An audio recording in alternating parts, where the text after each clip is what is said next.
The Bloodline Civil War could change WWE forever? Let's see what you're talking about.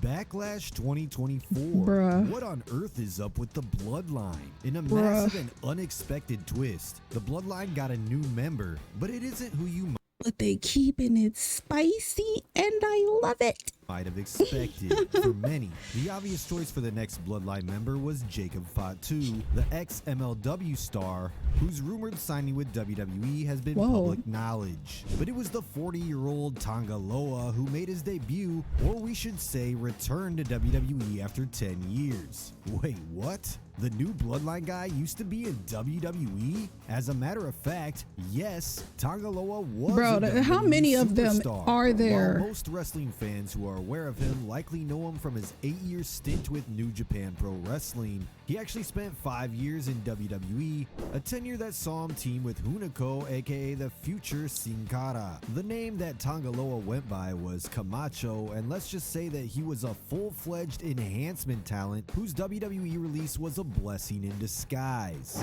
While not as good an in-ring worker as Tama Tonga, he did win the IWGP Tag Team titles with him a whopping 7 times. Just like Tama Tonga, he is the son of Haku. But don't let clips of his sloppy in-ring highlights deter you from the fact that the Bloodline story has just had a whole new layer added to it.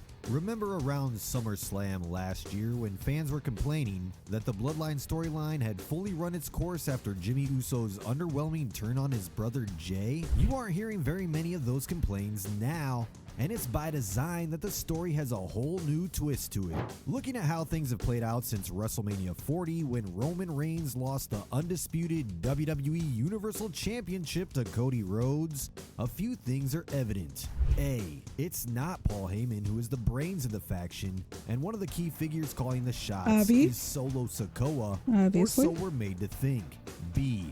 The wise man is so helpless with what has gone on since WrestleMania. Or so we're made to think. What?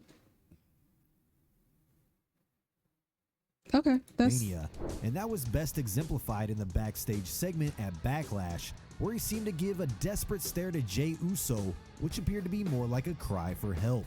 This is likely going to take shape in the coming months. C. Paul Heyman has not been in contact with Roman Reigns whatsoever, and this included the controversial move of pulling him out of eligibility for the WWE draft. Roman Reigns is obviously the biggest missing piece of the puzzle here, but unlike 2023, it seems like WWE has learned from their mistake. Knowing that Roman Reigns isn't going to appear every week like he used to, WWE isn't just bidding time waiting for him to return so they can put their foot on the accelerator again. They likely realized the mistake in their approach, especially from the summer of last year, and are making sure to put all the pieces together to ensure that the story still plays out, regardless of whether Roman is there or not. Adding fresh faces is a big way to generate hype around it. The fact that there was so much buzz after Tonga Loa debuted despite him not being that well known should tell you enough. Now just imagine the buzz when the more well-known Jacob Fatu makes his debut. We're now touching 4 years of the Bloodline story and it doesn't seem stale at all. If anything, it seems fresher than ever. So what exactly is being planned with all of these new additions and potential upcoming additions? They're gonna terrorize. In our view, the only logical direction for this is a Bloodline Civil War match. Let's assume that Roman Reigns returns to the change in order, something that he never directly approved of himself. It seems like a no-brainer that he would first target Cody Rhodes and the undisputed WWE Championship, presumably on a stage like SummerSlam. Let's also assume that this new Bloodline formation ends up costing him the match, leading to Roman finally becoming a good guy again after 4 long years. This could set the wheels in motion for a massive reunion where Roman Reigns teams up with Jimmy and Jey Uso against the trio of Solo Sikoa, Tama Tonga, and Tonga Loa. Survivor Series War. If that happens, I would love to see how that plays out, how they all end up back together and mending, how they end up mending things, because the whole relationship is just is a hot mess. All right, the hottest of a mess. So, and we already know Jay got a big heart. So, yeah. War game seems to be the perfect stage for this, although it would be better if it was a 4-on-4 war game. But how match. though? You may have noticed that each side we mentioned had 3 stars each. So who could be the 4th star for each respective team?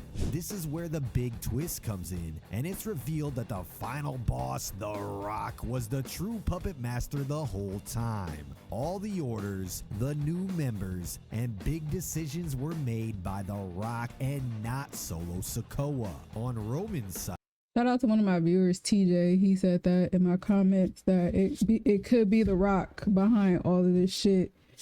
Basically, them 3 or them, whoever, are like his henchmen. That's gonna get ugly. Ugly.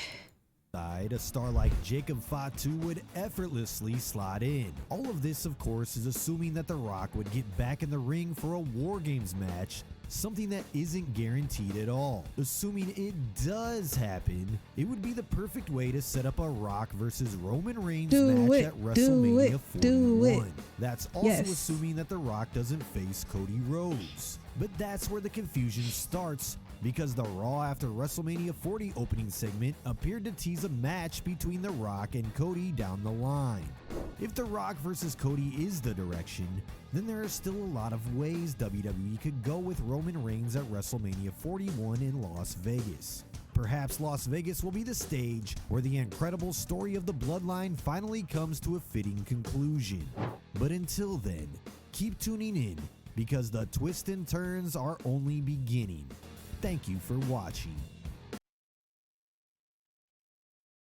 That just made me really happy, because I would love for that. What he just said, I would love for it to play out that way. You know what I mean? What if The Rock is behind all of this? And while The Rock is off doing what he's doing, Solo is, you know, The Rock is keeping tabs through Solo. You know what I'm saying? Kind of like how Paul keeps Roman updated.